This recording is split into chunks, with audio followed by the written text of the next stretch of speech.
Olá pessoal, tudo bem? Vitor França mais uma vez. Eu vou aqui hoje falar de um tema que eu até já abordei aqui, que foi o pterígio. Mas hoje a gente vai falar de um tema subespecífico nessa área, que é exatamente o procedimento cirúrgico em si. Como é que é feita a cirurgia?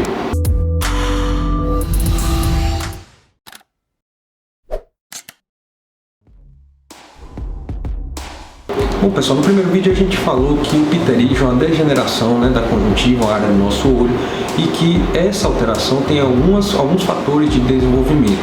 A exposição aos raios ultravioleta do sol, história genética, e também outros fatores aí que a gente ainda não sabe direito. De qualquer forma, o grande incômodo que esse pterígio traz para as pessoas são os sintomas que ele gera. Por exemplo, olho vermelho, ardência, sensação de areia nos olhos, e essa vermelhidão, por exemplo, pode gerar para o paciente um sentimento de desconforto, porque muitas pessoas podem achar que aquilo ali se trata de uma conjuntivite, por exemplo. Bom, mas para mais detalhes eu vou deixar aqui no card o vídeo inicial para vocês, e aí vocês aprofundam um pouco mais sobre o pterígio como um todo. No vídeo de hoje a gente vai falar um pouquinho como é o procedimento cirúrgico, tá? Como é que é feito? Na verdade, o procedimento cirúrgico, antes de mais nada, é realizado quando um tratamento clínico falhou ou quando a questão do pterígio em si é uma carne muito grande, já cresceu bastante. Quando a gente fala que o tratamento clínico falhou, não quer dizer que a carne não sumiu porque foi usado colírio. Pelo contrário, as medicações que a gente utiliza como tratamento clínico, elas não retiram, não removem a carne. O tratamento definitivo, então, passa a ser o cirúrgico. E hoje em dia a gente consegue uma taxa de recidiva, ou seja, um retorno dessa carne muito baixo.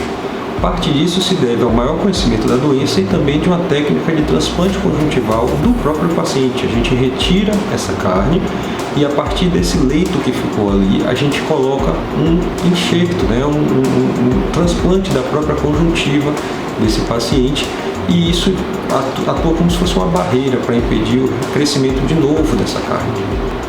Uma vez feita a remoção do pterígio, a colocação do transplante no local adequado, no local inicial onde tinha aquele pterígio, a gente vai fechar esse ferimento cirúrgico. E hoje em dia a gente dispõe basicamente de duas tecnologias. A gente pode utilizar uma cola biológica e a gente pode utilizar a sutura convencional. A cola biológica ela tem algumas vantagens com relação à sutura convencional. É preciso deixar claro que as duas formas resolvem o problema. A vantagem da cola é que a gente faz uma cirurgia com um tempo cirúrgico menor. O paciente vai para casa com menos sensação de corpo estranho no olho, porque não tem nada ali suturando, um fio ali dentro do olho, então não existe isso quando a gente utiliza a cola biológica. E a recuperação, portanto, é um pouco mais acelerada. Com relação à sutura convencional, a gente pode utilizar dois tipos de fio.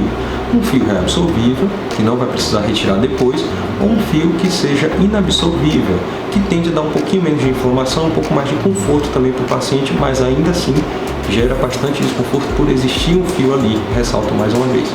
Então, feita a remoção do pterígio, feito o transplante conjuntival, o que é que se faz agora? A gente libera o paciente para casa com o curativo ou com a lente de contato que a gente coloca ali para diminuir essa sintomatologia. Algumas outras condutas são tomadas de acordo com cada médico. Eu particularmente gosto que o paciente já utilize uma medicação analgésica antes mesmo do início do procedimento, e posteriormente também ele já usa, ainda que ele não esteja sentindo nada, porque como a gente manipula, como ocorre um procedimento ali, numa área que tem bastante inervação e consequentemente gera muita dor, eu prefiro minimizar ao máximo que eu puder esse desconforto pós-operatório do paciente. E falando sobre pós-operatório, só para esclarecimento, a cirurgia ela consiste em três fases.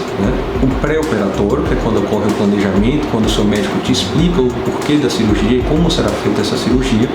O intraoperatório, em que a gente faz de fato o trabalho médico, a gente retira, no caso dessa cirurgia, a remoção do pterígio. E o pós-operatório, que é um trabalho conjunto entre o médico e o paciente. Cabe ao paciente, nesse caso, seguir corretamente e sem modificações as orientações dadas pelo médico. Por exemplo, os horários dos colírios a serem utilizados, comparecimento a todas as revisões, é importantíssimo isso, que a gente vai acompanhando ao longo do tempo como está evoluindo aquele planejamento que a gente fez lá no início. E no caso da cirurgia de pterígio também, evitar algumas coisas como esforços adicionais, fora do cotidiano, evitar atividade física muito vigorosa, jamais esfregar os olhos, e claro, evitar algumas atividades como banho de piscina, de mar, porque aquilo ali pode se tornar uma fonte de problema no pós-operatório.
só, a cirurgia do pterígio é interessante especificamente para aqueles casos em que o pterígio é muito grande ou naqueles casos que o tratamento clínico não foi eficaz para a redução dos sintomas do paciente.